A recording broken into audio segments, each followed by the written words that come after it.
सभी श्रोताओं को मेरी राम राम। और राधे श्याम रामायण आगे की तरफ अग्रसर है।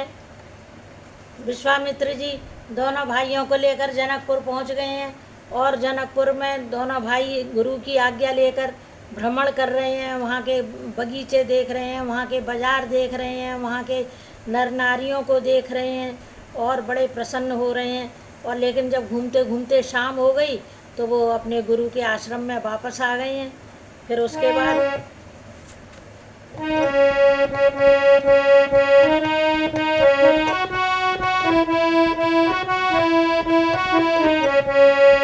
राघव राजा राम खरारी सीताराम सीताराम। राघव राजा राम खरारी सीताराम सीताराम सीताराम सीताराम सीताराम सीताराम। राघव राजा राम खरारी सीताराम सीताराम।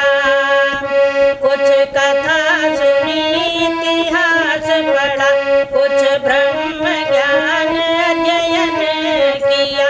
जब रात पहर भर बीत गई तो गुरु ने उठकर शयन किया। उस समय दबाने लगे पाँव दोनों ही राम लखन आकर। गुरु ने जब आग्रह किया अधिक तब रामचंद्र सोए जाकर। अब रामचंद्र के चरणों को दाबने लगे लक्ष्मण भैया। तब कहा राम ने बार बार, सो जाओ हे लक्ष्मण भैया। प्रभु चरण हृदय में धारण कर पौड़े सबसे ही पीछे वो। सुनते ही अरुण शिखा की ध्वनि सब उठे सबसे ही पहले वो। श्री गुरु के जगने से पहले श्री कौशल्या नंदन जागे। कर चुके नित्य के कार्य शेष तब गुरुवर दिशु बन जागे। दुनिया के शेष गणों देखो यह ऊंचा तपश्चरण है। ये गुरु आश्रम सेवा व्रत का कैसा प्रिय उदाहरण है ये।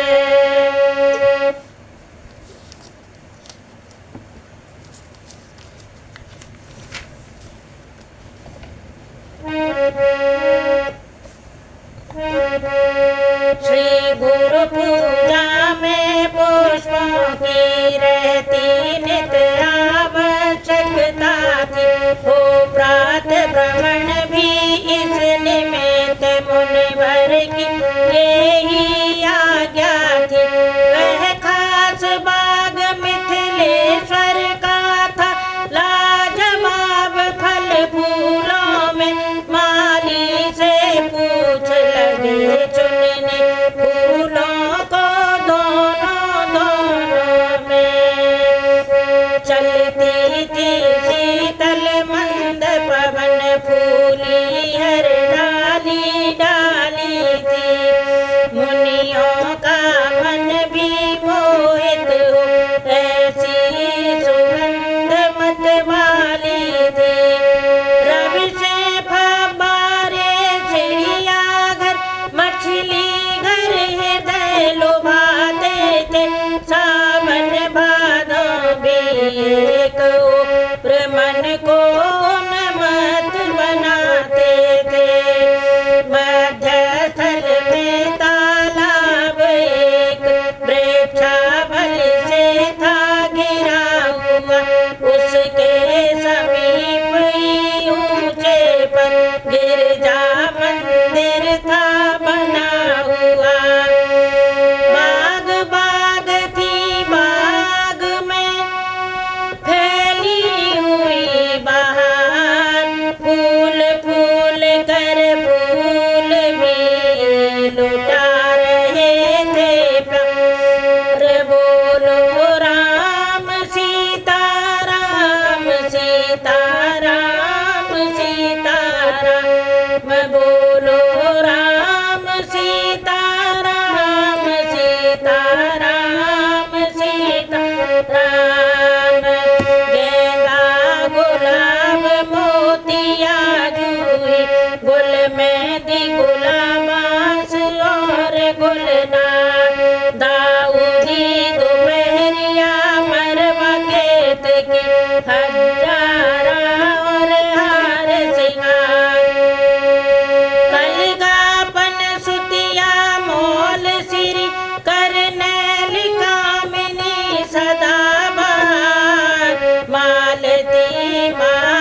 नाम गिनाएंगे क्या क्या थे फूल हजारों किस्मों के। पौधे थे अजब क्यारियों में सब उठे हुए सब खिले हुए। गुच्छे थे गजब डालियों में सब उठे हुए सब खिले हुए।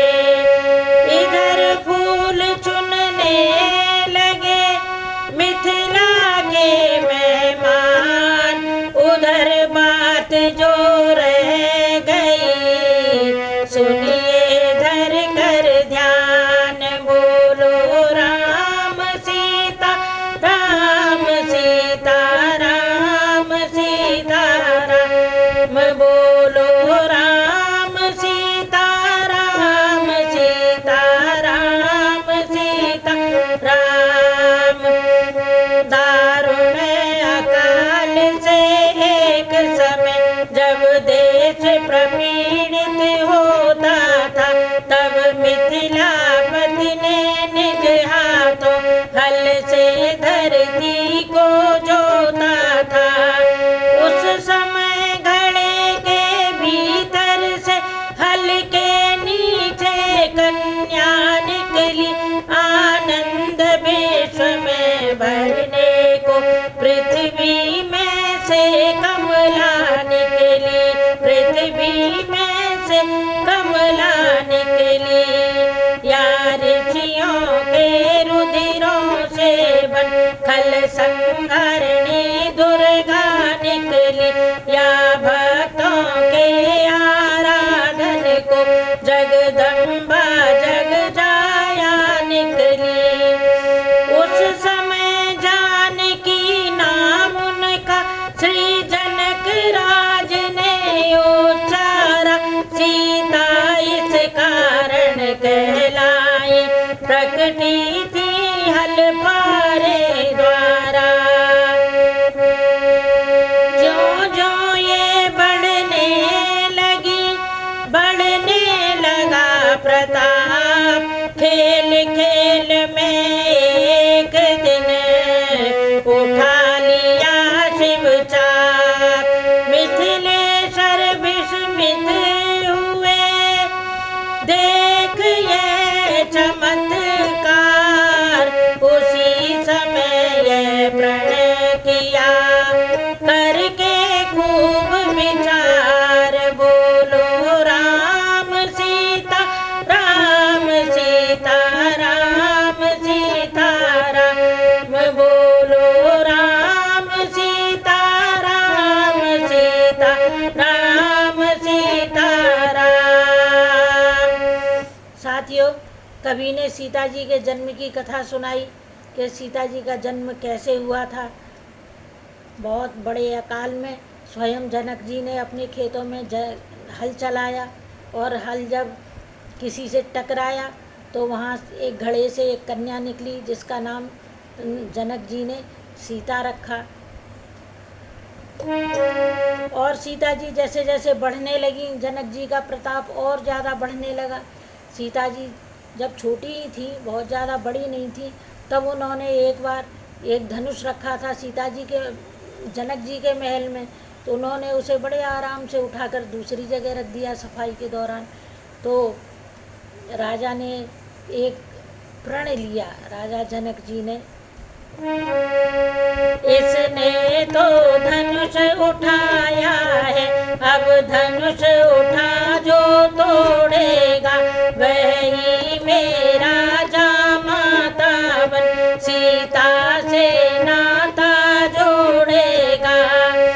उस दिन से नाना देशों के योद्धा राजागण आते थे, शंकर का चाप उठाने में बलशाली कम दिखलाते थे।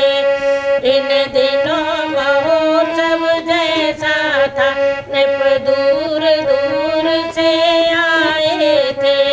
इस अवसर ही को गाधि सुमन मिथिलेश्वर ने बुलवाए थे। जिस समय बागने में राम